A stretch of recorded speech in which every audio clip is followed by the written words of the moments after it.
नमस्कार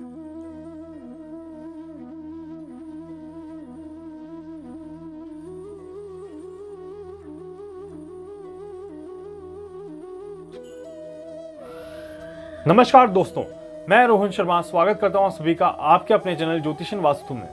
कैसे हैं आप सभी दोस्तों?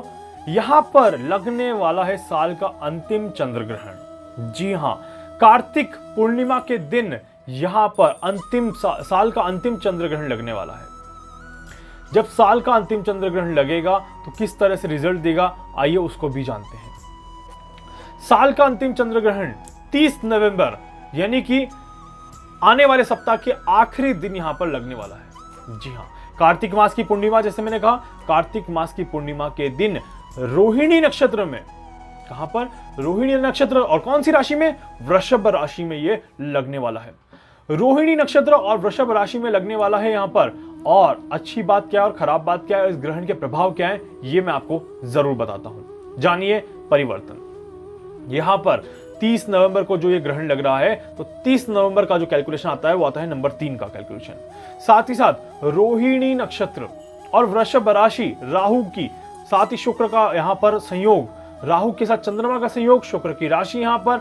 और वैज्ञानिक दृष्टि से भी अगर देखें तो ये जो चंद्र ग्रहण है ये काफी ज्यादा इंपैक्टफुल रहने वाला है। जी हां, देखिए यहां पर इस चंद्र ग्रहण को उपछाया चंद्र ग्रहण कहते हैं। चंद्र ग्रहण को उपछाया चंद्र ग्रहण कहते हैं। और ये जो चंद्र ग्रहण है ये अगर देखें हम यहां पर, तो पूरी तरह से पृथ्वी पर बहुत ज्यादा प्रभाव नहीं दे पाएगा। जी हां, पूरी तरह से पृथ्वी पर बहुत ज्यादा प्रभाव नहीं दे पाएगा। सबसे पहले तो ये जानते हैं कि उपछाया चंद्र ग्रहण होता क्या है। देखिए, चंद्रमा जब धरती की वास्तविक छाया पर न जाकर उसकी उपछाया से ही लौट जाता है तो इसे उपछाया चंद्र ग्रहण कहते हैं। इस स्थिति में क्या होता है कि चंद्रमा पर एक धुंधली सी परत सी बन जाती है, चंद्रमा की रोशनी पूरी तरह से नहीं आ पाती। इस तरह के चंद्र ग्रहण को उपछाया चंद्र ग्रहण कहते हैं। और यहां पर अगर देखा जाए तो ये उपछाया चंद्र ग्रहण जो है वो बहुत ज्यादा इंपैक्टफुल नहीं होने वाला है। काफी लोगों ने जून जुलाई से ही बड़े बड़े ये कर रखा था कि सूर्य ग्रहण आएगा, चंद्र ग्रहण आएगा, बड़े ही तबाही लाएगा, बट ये चंद्र ग्रहण उतनी ज्यादा तबाही नहीं लेके आ रहा। इस चंद्र ग्रहण ने जो करना था वो इसने ऑलरेडी कर दिया।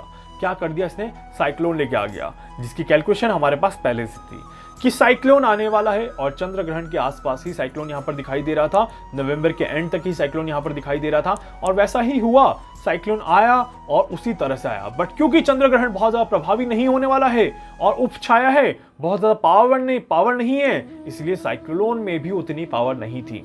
साइक्लोन भी उतना ज्यादा पावरफुल नहीं होगा, ये भी आप देखिएगा।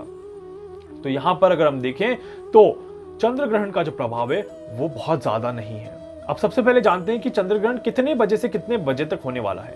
देखिए, चंद्र ग्रहण जो होगा इस बार, ये दोपहर में 1:04 पर एक छाया से पहला स्पर्श करेगा। पहली छाया जो है वो 1:04 पर बनेगी। दूसरी छाया जो आपकी बनेगी वो बनेगी 3:13 पर, जहां पर परम ग्रास चंद्र ग्रहण होगा। और उसके बाद शाम को 5:22 पर यह उपछाया से अंतिम स्पर्श करेगा। तो कहीं ना कहीं बहुत जल्दी इसका प्रभाव रहेगा। अब सबसे पहले ये जानते हैं कि क्या सूतक रहेगा।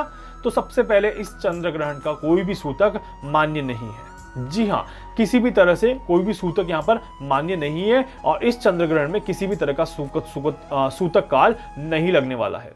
तो ये बहुत अच्छी बात है कि सूतक लगने ही नहीं वाला है।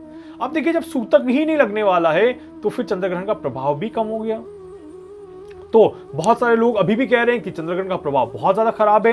पर सबसे पहले यह जानने की जरूरत है कि इस चंद्र ग्रहण का प्रभाव इंडिया में तो हो ही नहीं रहा है। जी हां दोस्तों, इंडिया में ये चंद्र ग्रहण नहीं दिखाई दे रहा है। तो इस कारण से मैं बोलूंगा कि इसका सीधा सीधा प्रभाव किसी भी पर्सन पर नहीं पड़ेगा। और इसका सीधा सीधा प्रभाव किसी भी तरह से किसी भी इंसान की, किसी भी राशि पर, किसी भी चीज पर बहुत ज्यादा नहीं पड़ेगा। बहुत लाइट चंद्र ग्रहण है ये।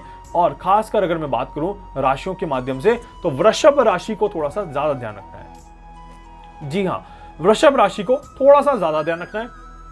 बाकी की राशियों को कोई दिक्कत नहीं, कोई परेशानी नहीं है। अगर वृषभ राशि के जातक हैं तो उन्हें अपनी मदर का भी थोड़ा सा ज्यादा ध्यान रखना है। इस बात का विशेष ध्यान रखिएगा। तो वृषभ राशि वाले खुद और वृषभ राशि वालों की मदर और साथ ही साथ कर्क राशि, इन तीन दो लोगों को थोड़ा सा ज्यादा ध्यान रखना है। वृषभ राशि, कर्क राशि और वृषभ राशि वालों की मदर को। 3 जनों को थोड़ा सा ज्यादा ध्यान रखना है।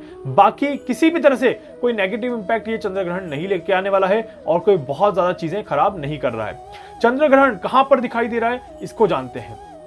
देखिए, प्रशांत महासागर, ऑस्ट्रेलिया और अमेरिका में ये जरूर दिखेगा। अमेरिका में इसका प्रभाव जरूर पड़ सकता है। जी हाँ, अमेरिका में इसका एक नेगेटिव इंपैक्ट देखने को मिल सकता है। इसीलिए मुझे डर है कि दिसंबर का महीना अमेरिका के लिए थोड़ा सा पॉजिटिव ना हो और कुछ वहां पर हो सकता है। इसीलिए मैंने पिछले वीडियो में भी कहा था कि अमेरिका के आसपास कहीं ना कहीं मुझे आग लगना या फिर साइक्लोन आना या फिर चक्रवाती तूफान आना या फिर अगर हम बात करें तो एक भूकंप के अंदेशे थोड़े से दिखाई देते हैं, जो कि इस चंद्र ग्रहण के कारण से बनते हैं। चंद्र ग्रहण का प्रभाव 5 दिन पहले से लेकर 5 दिन बाद तक थोड़ा सा ज्यादा रहता है इस उपछाया चंद्र ग्रहण का स्पेशली। तो यहां पर 5-6 दिसंबर तक का समय जो है वो हमें आराम से निकालना है।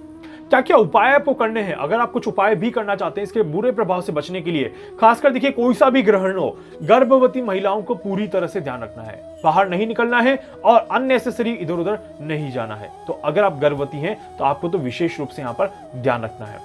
चंद्र ग्रहण के समय पे आपको भगवान शिव जी की आराधना करनी चाहिए, भगवान शिव जी के मंत्रों का जाप करना चाहिए। महामृत्युंजय मंत्र का अगर आप जाप कर लेते हैं तो ये आपके लिए और भी ज्यादा अच्छा है। जब भी चंद्र ग्रहण का प्रभाव हो, रात के समय पे दूध का सेवन ना करें, दूध बहुत ज्यादा ना पिए। इस बात का भी विशेष ध्यान रख लीजिएगा। अगर आप दूध पीते हैं तो एक दिन अवॉइड कर लीजिए ताकि आपको कोई दिक्कत ना हो, कोई परेशानी ना हो। चंद्र ग्रहण के अगले दिन सुबह सुबह स्नान आदि करके और उसके बाद कुछ भी खाने से पहले या कुछ भी खाते समय उसमें तुलसी का पत्ता जरूर रखें। जिस पानी से नहाते हो उसमें तुलसी जरूर डाल दें और उसके बाद स्नान करें। इससे भी आपको काफी ज्यादा अच्छे रिजल्ट मिलेंगे, काफी ज्यादा अच्छे परिणाम देखने को मिलेंगे। साथ ही साथ ग्रहण के समय भी अगर आप कुछ भोजन सेवन कर रहे हैं तो उसमें भी तुलसी का उपयोग जरूर करिएगा ताकि आपका भोजन खराब ना हो, दूषित ना हो और आप उस भोजन को अच्छे से यूज कर पाए। वैसे ग्रहण के समय में, ग्रहण के काल में शुभ कार्य नहीं करना है, चाहे सूतक ना हो, बट स्टिल कोई भी शुभ कार्य आपको नहीं करना है। इस बात का विशेष ध्यान रखिएगा। वैसे भी ग्रहण रात को है और सुबह के समय रहेगा, तो यहाँ पर भारत में ग्रहण का पूरा प्रभाव भी नहीं है, तो आपको भारत को बहुत ज्यादा डरने की जरूरत नहीं है, भारत के लोगों को बहुत ज्यादा डरने की जरूरत नहीं है। बट स्टिल मैं फिर भी कहूंगा कि प्रिकॉशंस रखना हमारी जिम्मेदारी बनती है, तो हम प्रिकॉशंस रखेंगे। एक दिन में हमारा कुछ नहीं बिगड़ रहा, तो इसीलिए यहां पर हम सभी को प्रिकॉशंस रखने हैं।